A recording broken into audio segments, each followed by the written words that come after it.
The Senate is assessing President Donald Trump's choice to head the IRS. Charles Rettig, a Beverly Hills tax lawyer who would face the colossal challenge of overseeing the most sweeping overhaul of the U.S.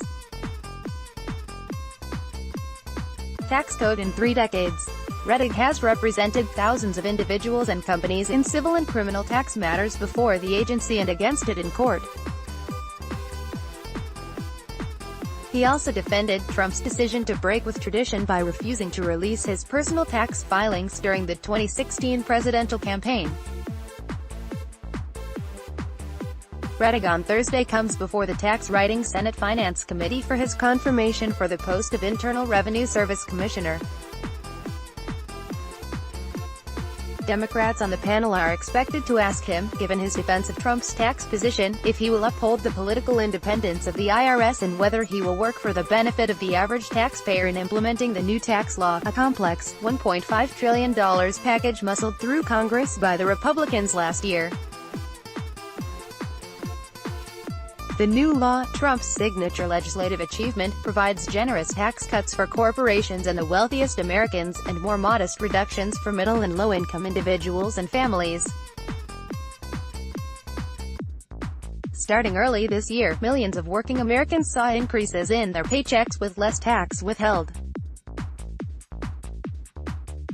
Rettig, 61, has worked at his Beverly Hills, California, law firm, Hochman, Salkin, Rettig, Tasher.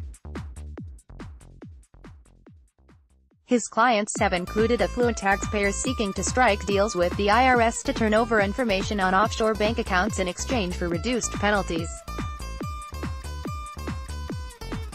He has sued the IRS on behalf of clients seeking to reduce their tax penalties, and chaired the IRS Advisory Council, which acts as a public forum for discussing tax issues with agency officials. Confirmed by the Senate, he would take over an agency that has been pummeled for years by Republican lawmakers and seen its funding slashed by 20% since 2010.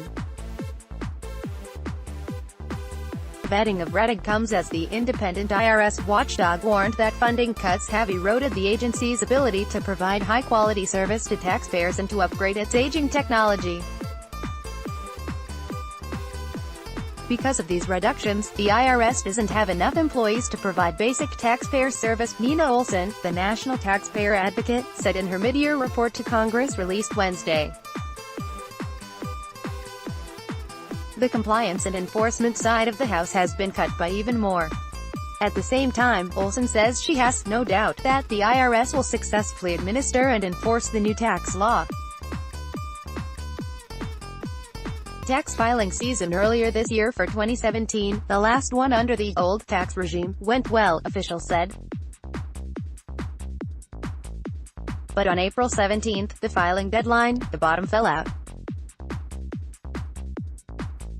Key elements of the IRS computer system crashed, bringing an unwelcome surprise for taxpayers who had waited until the final day to file online. The website for making payments and gaining access to other key services was down due to what officials later described as a high-volume technical issue. It came back online late that day, and affected taxpayers got an extra day to file.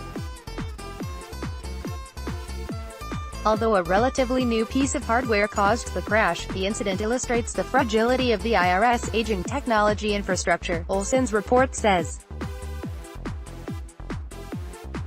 It urges Congress to act to provide the needed funding and oversight. The Finance Committee Chairman, Sen. Orrin Hatch, R. Utah, has said attention will be focused on ensuring the IRS is well-staffed and has the necessary technology to serve taxpayers and reduce fraud. Tax watchdog Olson's message to Rettig: he should make improving customer service a top priority. Politics. The Senate is assessing President Donald Trump's choice to head the IRS. Charles Rettig, a Beverly Hills tax lawyer who would face the colossal challenge of overseeing the most sweeping overhaul of the U.S. tax code in 3 decades. Chuck Rettig, IRS nominee. Donald Trump 594. Thursday, the 28th of June 2018, 10:51 a.m. 2018-5128. Thursday, the 28th of June 2018, 10:51 a.m. Newsmax Inc. Newsmax Inc. Newsmax Inc.